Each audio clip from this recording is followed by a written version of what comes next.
Assalamualaikum Sobat Football United. Semoga sehat-sehat selalu, sehat-sehat keluarga. Langsung aja kabar dari Fabrizio Romano. Ini disinggung tentang pemain yang akan cabut dari Manchester United. Ada 4 pemain yang akan dikabarkan. Tapi sebelum itu Fabrizio Romano ini menyebutkan kalau Erik ten Hag secara jelas mengatakan musim depan butuh investasi, butuh pengembangan skuad, butuh kualitas baru. Ada beberapa posisi yang menjadi prioritas, ya kan, tentu saja striker, bahkan dikabarkan mengincar bukan cuma satu striker ya, tapi dua.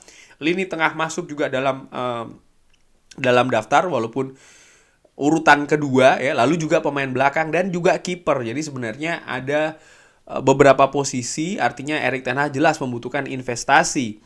Nah, musim depan ini selain akan berusaha mendatangkan pemain baru, kualitas baru, Manchester United tentu saja akan atau perlu melepas beberapa pemainnya.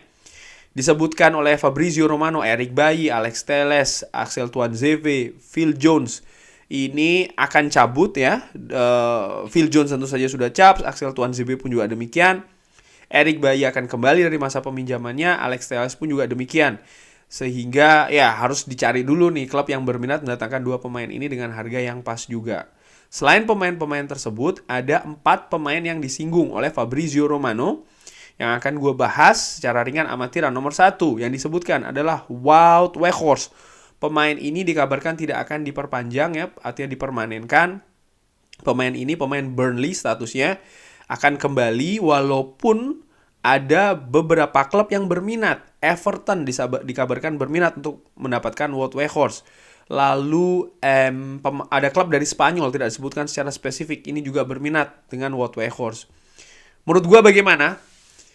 Ya sangat disayangkan ya sebenarnya, karena gue suka attitude dari pemain Belanda ini. Totalitas ya, passionate. Tapi ya striker itu dinilai nomor satu adalah dari kontribusi golnya, karena tugas utamanya mencetak gol. Walaupun gue melihat ada warna yang berbeda di lini depan Manchester United dengan Wout Weghorst. Pergerakannya sangat mobile sekali. Lalu juga bagaimana dia ini sangat cerdik, sangat pandai membuka ruang ya, karena ya dia rajin bergerak itu tadi. Assist pun juga demikian, dan beberapa gol dari Manchester United ini tercipta karena dia membuka ruang sebagai pemain depan, memancing pemain belakang ya kan, sehingga ada space untuk pemain lain yang bisa melakukan eksekusi shooting ke gol. Tapi sekali lagi sih ya, kontribusi golnya tidak banyak, dan menurut gue ini sangat penting bagi seorang striker.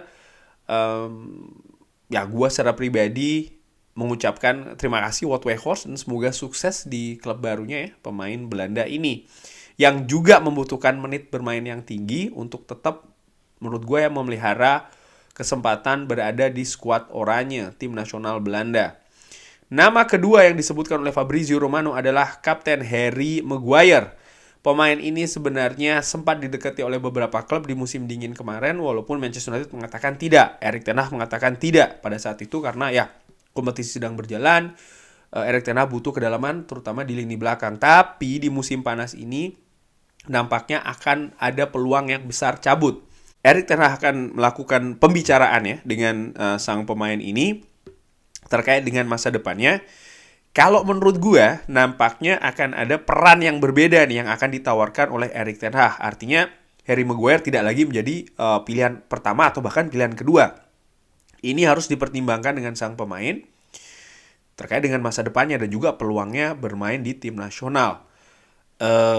Gue sering sebutkan dan akan gue ulangi lagi, tantangan dari Harry Maguire ini adalah tentu saja harga ya, dan juga gaji. Dan bukan tidak mungkin meeting ataupun pertemuan dengan Harry Maguire adalah dengan membahas gaji sih. Dia mungkin klub akan meminta Harry Maguire untuk menurunkan gajinya sehingga peluang untuk dia cabut ya ke tim lain ini juga lebih terbuka gitu. Jadi ada win-win solution di sana. Itu juga bisa terjadi.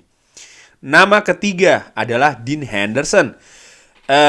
Ya, kiper ini dipinjamkan Nottingham Forest dan Nottingham Forest berminat untuk mempermanenkan sang pemain sehingga memiliki peluang besar cabut. Pemain ini pemain bagus, kiper yang oke, tapi gue kurang suka dengan attitude-nya. Bagaimana dia tidak memberikan kesempatan kepada Erik ten Hag untuk melakukan dialog, dan tipikal pelatih atau manajer seperti Erik ten Hag yang mengedepankan disiplin ya kan, juga penguasaan dressing room. Tingkah laku seperti ini menurut gue pastinya sulit ya untuk bisa diajak bekerja sama, sehingga ya peluangnya besar untuk ke Nottingham Forest secara permanen. Gua oke-oke aja ya. Karena kiper ini kiper Inggris, pastinya harganya tinggi, mungkin bisa lebih dari 20 juta ya, gua harapkan. Lumayan untuk menambah budget ya kan untuk mendatangkan pemain baru. Dan pemain terakhir, pemain keempat, nah ini Fabrizio Romano mengatakan dia menyebutnya dengan sedih ya. Gua pun juga demikian. Karena pemain ini punya attitude yang bagus, selalu positif, selalu berjuang, tapi menurut gue banyak sekali ketidakberuntungannya. Siapa lagi kalau bukan Donny van de Beek. Dikabarkan oleh Fabrizio Romano, kubu Donny van de Beek dari kubu Donny van de Beek, agak belibet, ini sedang mencari opsi cabut dari Manchester United. Donny van de Beek sendiri sebenarnya mencintai Manchester United, suka Manchester United ya. Suka juga bekerja sama dengan Erik ten Hag, memiliki hubungan yang bagus tentu saja dengan sang manajer. Tapi sang pemain butuh bermain atau memiliki menit bermain yang lebih tinggi lagi. Sehingga keputusan mencari opsi keluar ini sebenarnya bukan keputusan yang mudah, keputusan yang sulit bahkan, tapi harus realistis. Gua melihat Donny van de Beek ketika didatangkan tidak jelas ya siapa yang menginginkan sebetulnya. Karena dengan harga yang tinggi, menurut gua 40 juta, tapi tidak ada pelatih yang percaya. Ole Gunnar Solskjaer tidak, Ralf Rangnick pun juga demikian. Erik ten Hag pun juga nggak 100%. Kenapa gue bilang begitu? Di pre-season, Donny van de Beek tuh tidak dimainkan dengan tim utama loh. Kalau di pertandingan-pertandingan yang dilalui oleh Manchester United, babak pertama, babak kedua, sering babak pertama tim utama, babak kedua bukan tim utama. Nah, dia bermain di babak kedua. Tentu saja tidak beruntung ya, musim lalu ada cedera panjang ya kan, ketika dia sedang berusaha untuk dibangkitkan lagi oleh Erik ten Hag tapi justru cedera. Gua anggap itu tidak beruntung ya kan. Peminjaman di Everton pun juga demikian, sempat tampil oke di masa-masa awal tapi akhirnya cedera juga. Dan ya semenjak dia pindah ke Manchester United, kehilangan tempat di tim nasional Belanda, nggak berangkat ke Qatar. Louis van Gaal jelas pesannya, karena ya dia butuh pemain yang tampil secara reguler, menit bermain yang tinggi untuk menjaga kualitas, dan Donny van de Beek tidak memiliki itu. Sehingga menurut gua, dan ini sudah pernah gua singgung ya kan, pemain yang akan cabut gua ulang-ulangi pada saat itu, dan sekarang disebutkan oleh Fabrizio Romano kalau Donny van de Beek punya peluang yang sangat besar untuk meninggalkan Manchester United. Walaupun beberapa hari yang lalu ya, ketika kabar Mason Mount, gua menilai 4-1-4-1. Dua pemain di posisi nomor 8 di depan pemain nomor 6. Gue berpikir, wah Donny van de Beek bisa ini sebenarnya yang bermain di posisi tersebut. Pemain yang suka bergerak, mencari celah, mencari ruangan. Tapi ya tidak ada jaminan sih ya. Apalagi kalau memang Manchester United mendatangkan Mason Mount, artinya Donny van de Beek akan jadi squad rotation saja dengan menit bermain yang terbatas. Dan nampaknya visinya dia ingin mendapatkan menit bermain yang lebih tinggi lagi. Ini yang gue sering sebutkan juga kan. Mungkin kalau melihat pemain yang bagus ya kan, wah bagus nih bisa menjadi backup dengan pemain ABC kayak seperti itu ya. Tapi kan pemain juga dia ingin untuk mendapatkan menit bermain yang tinggi dengan apapun motivasinya. Tim nasional, menjaga valuasi dan lain-lain.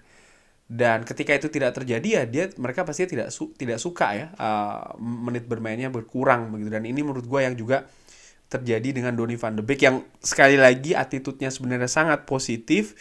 Musim lalu pun sebenarnya gue berharap dia bisa bangkit, tapi ya nampaknya memang jalannya berbeda ya antara Donny van de Beek dan juga Manchester United.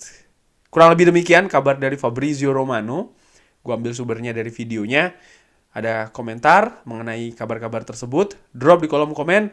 Terima kasih sudah menyaksikan. Jangan lupa like, subscribe. Wassalamualaikum warahmatullahi wabarakatuh. Thank you.